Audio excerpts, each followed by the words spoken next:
Hello दोस्तों, स्वागत है आपका मेरे चैनल BSR स्टडी में।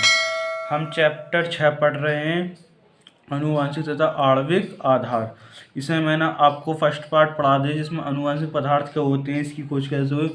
लेकिन एक आनुवंशिक को वो समझाने के लिए नहीं था। लेकिन जो आज मैं पढ़ाने वाला हूँ पार्ट 2 में, ये आपके एग्ज़ाम में 100% पूछा जाता है। आप कोई से भी बोर्ड से बिलोंग करते हैं, यूपी, बिहार, MP, आप कोई से भी बोर्ड से बिलोंग करते हैं, ये आपके लिए है। और इनमें से एग्ज़ाम में हर बार पूछा जाता है और ये चैप्टर आपके लिए बहुत मोस्ट इम्पोर्टेंट है। इकाई 2 5 और 6 मैंने चैप्टर 5 आपके लिए अपलोड कर दिया है। 6 से चल रहा है, हम 6 का पार्ट 2 देख रहे हैं। और इसमें से हम तीनों प्रयोग जरूर याद करके जाना है आपको, और मैं तीनों प्रयोग आपको बहुत अच्छी तरीके से पढ़ाऊँगा।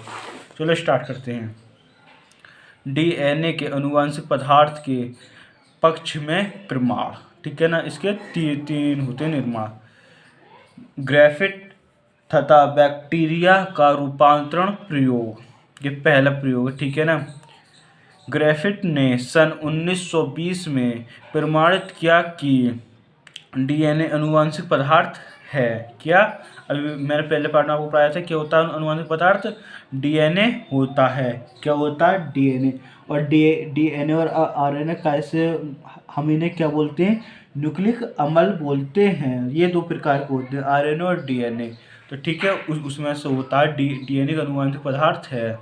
उन्होंने निमोनिया रोग के बैक्टीरिया डिप्लोकोकस निमोनी के 2 विभेद का पता लगाया। किसका? 2 विभेद का उन्होंने पता लगाया था। कौन कौन से विभेद होते हैं? नंबर 1 उग्र विभेद। उग्र विभेद क्या होता है? इस स्ट्रेन में बैक्टीरिया चूहे में निमोनिया रोग उत्पन्न करते हैं।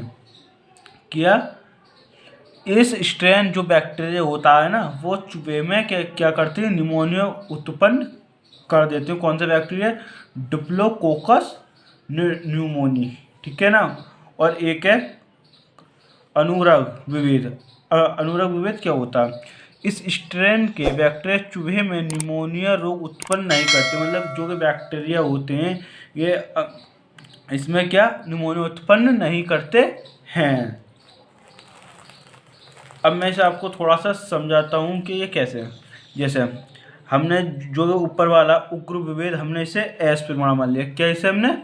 S प्रकार। इसे हमने R प्रकार मान लिया, ठीक है। अब क्या हमने क्या करा?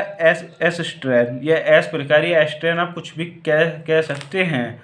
जैसे आपका ये था ऊपर वाला, ठीक है, उग्र विभेद S स्ट्रेन।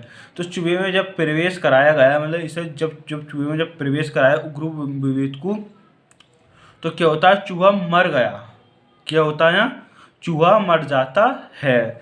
लेकिन जब जो हमारा R स्ट्रेन होता, R स्ट्रेन जो होता, अनुरग विभेद जो होता, उसमें चूहे में प्रवेश कराया गया, तो जब चूहा जीवित रहा, मतलब इसमें चूहा तो जीवित रहता, लेकिन इसमें निमोनिया के कारण ऊपर वाले में क्या हुआ? बस चूहा यहाँ पर मर गया। और यहाँ पर इसमें मतलब निमोनिया रोग उत्पन्न नहीं होता, तो इसलिए चूहा नहीं मरा, ठीक है। इसकी थोड़ी डेफिनेशन देखते हैं नीचे।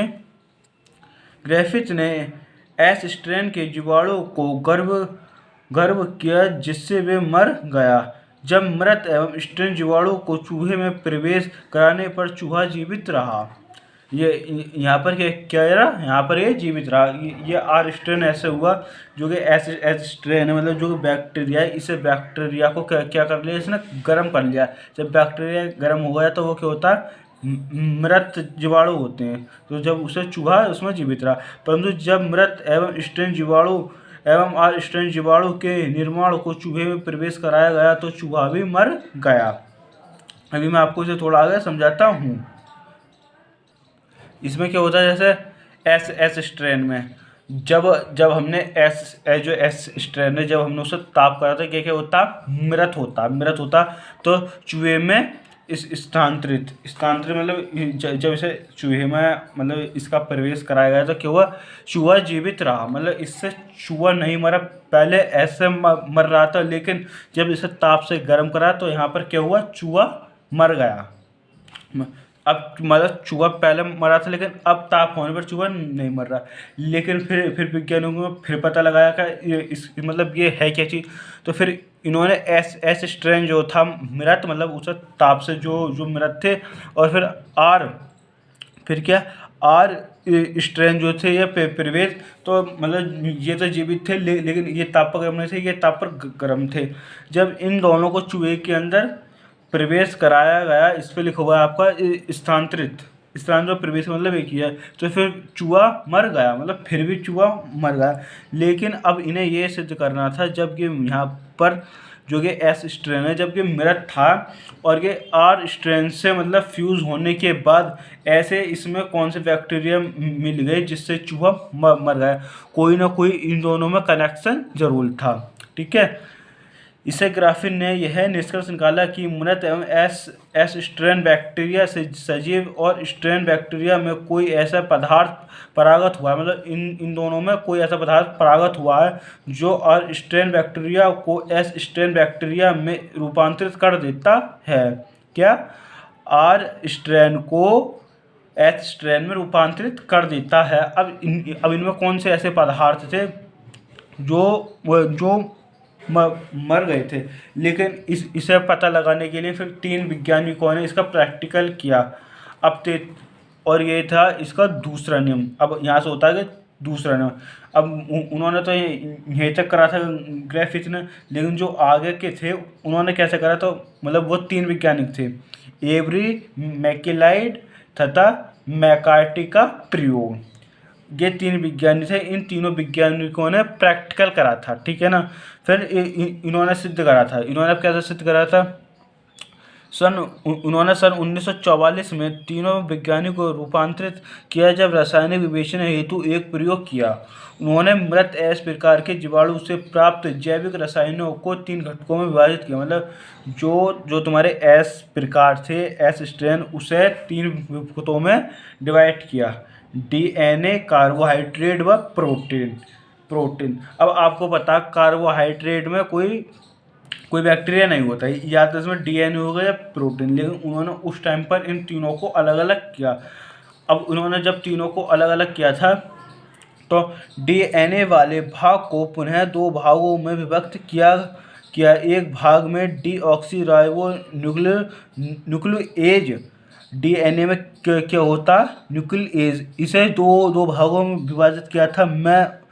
मैं क्या बोल रहा हूँ, ध्यान से सुनना है। 2 भागों में विभाजित किया था। नंबर 1 डीऑक्सोराइबो न्यूक्लिक, यहाँ पर लिखा हुआ न्यूक्लियोएज, तो ये क्या होगा, यहाँ एक पदार्थ हो गया। ठीक है, तथा दूसरे भाग में राइबो न्यूक्लिक एज एंजाइम डाला।